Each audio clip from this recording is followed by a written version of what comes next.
Today we're going to build upon the Star Wars franchise and George Lucas selling his Star Wars company, Lucasfilms, for $4 billion. Now, since he sold it, there's been reports that he's sad. And he has every right to be sad. I mean, that was his baby. That was his Star Wars franchise that he built with fellow great directors.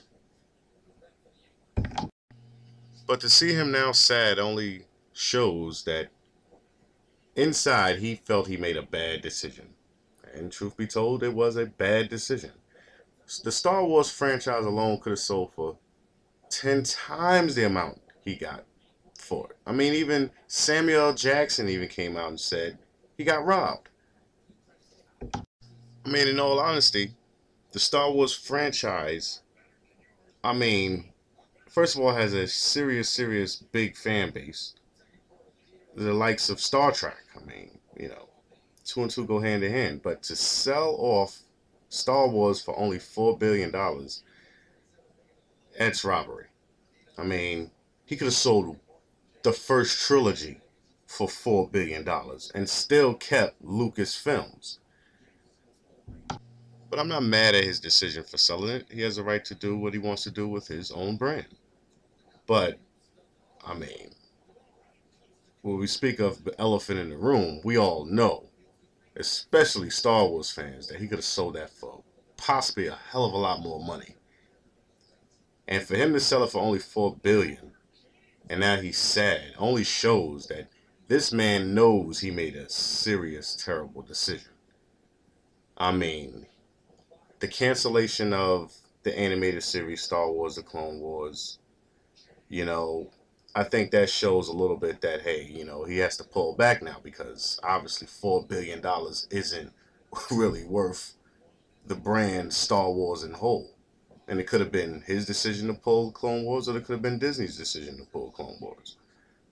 But there was a lot of fans that really liked Star Wars Clone Wars, the animated series, and for them to cancel it abruptly now, and in the same sentence as him selling Star Wars, I mean, where does Star Wars go after this?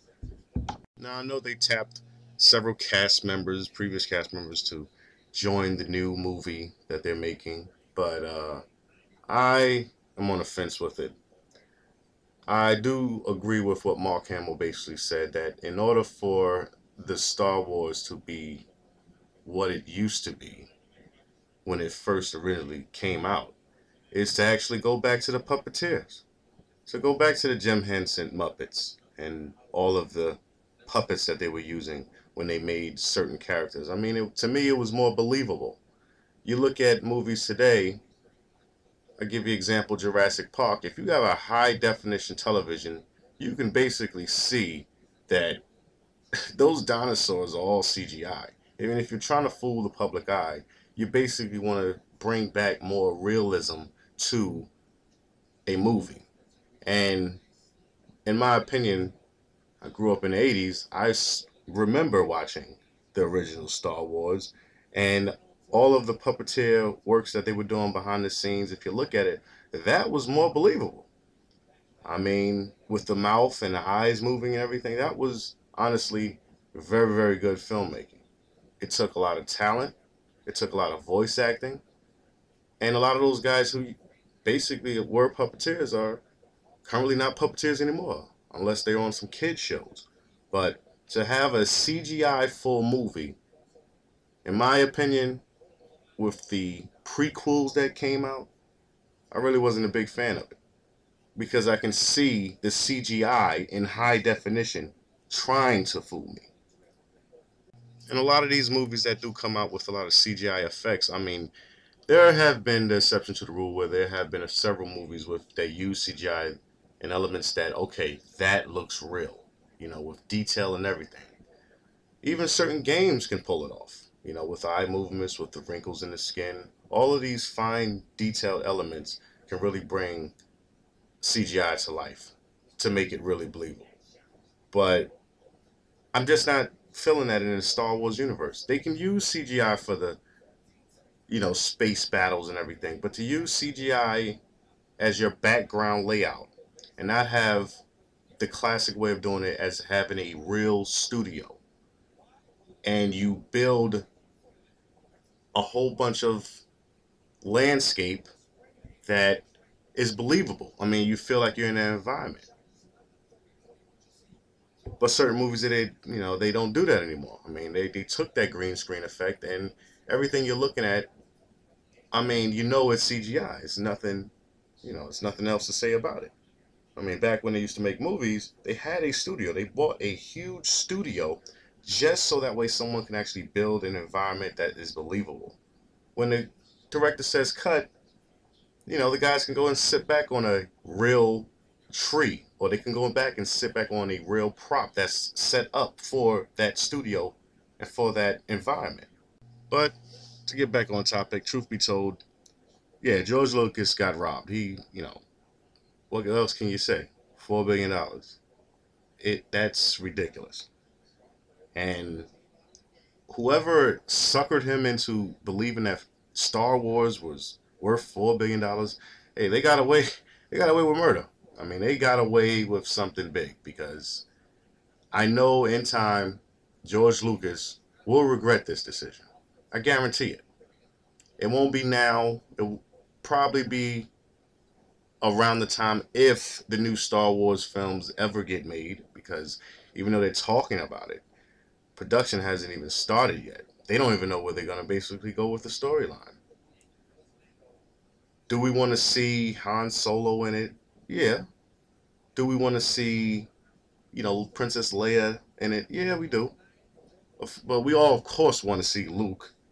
Mark Hamill is probably the only one I really want to see in this new film, and I think with his insight with how he made the first three films, if they listen to Mark Hamill, I think that they can pull it off. They can actually do a good job with it. In the future, I hope that Lucas will be able to buy back the Star Wars franchise. I really, really feel in about 10 years' time, we're going to see a very old George Lucas really trying to fight to buy back Star Wars. And there's going to be probably court battles and everything. There was probably loopholes in the contract that he signed when he signed it off to him. Who knows? That's left to be seen. But I guarantee that George is really going to have an uphill battle as far as fighting for his franchise back. I don't think he's going to like the way certain elements that Disney brings into it. Um, but that's the day that I dread. I really don't want to see him go out like that, and trying to fight for Star Wars and trying to get back his Star Wars franchise, and it's just unsuccessful. It'll be really, really depressing to see. But that's left to be seen.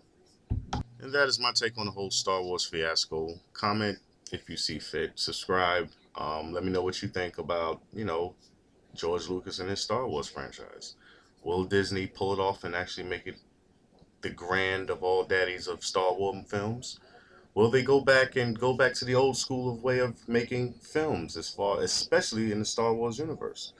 Or will they CGI it up and make it this abomination of what used to be a great movie filmmaking? Peace.